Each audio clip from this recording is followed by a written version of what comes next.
উত্তপ্ত অসম নাগালেণ্ড সীমান্ত অগ্নিগৰ্ভ পৰিৱেশ উৰিয়ামঘাট সীমান্তত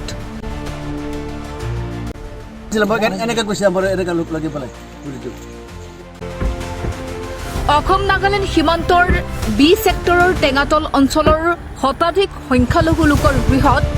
নগা দুৰ্বৃত্তৰ অগ্নিসংযোগ অগ্নিকাণ্ডৰ ফলত জ্বলি চাৰখাৰ আটাইবোৰ গৃহ জুইৰ লেলিহাল শিখাই ধ্বংস কৰিলে চাৰিচকীয়া দুচকীয়া বাহন পশুধন ঘৰৰ সা সামগ্ৰীৰ লগতে বহুতো নথি পত্ৰ উল্লেখযোগ্য যে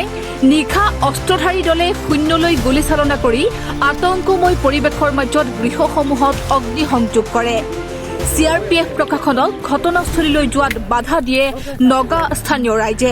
পুৰা মানে আমাৰ গাঁৱত যেটো আছে কব্জা কৰি লৈছে কব্জা কৰি পেলাই যেতিয়া মানে ইফালে আমাৰ ঘৰত ইফালে গৈ পেলাই বম মাৰি দিছে পেলাই একদম লগা গোটেই গাঁও একদম বম মাৰি কমচে কম 500-600 মান মানুহ আহিছে চবৰ লগত হাতিয়াৰ তেতিয়া আমি যেনতেন কালি মানে পোৱালি আৰু মানে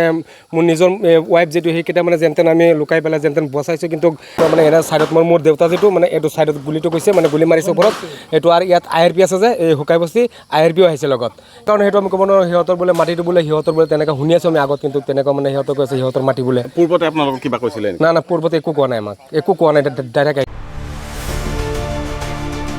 মুঠৰ ওপৰত আগ্ৰাসী নগাই অসমৰ মাটি দখলৰ বাবে এইবাৰ সংঘটিত কৰিছে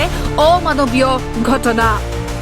উক্ত ঘটনাক তীব্ৰ নিন্দা কৰিছে সৰুপথাৰ সমষ্টিৰ বিধায়ক বিশ্বজিৎ ফুকনৰ লগতে স্থানীয় বিভিন্ন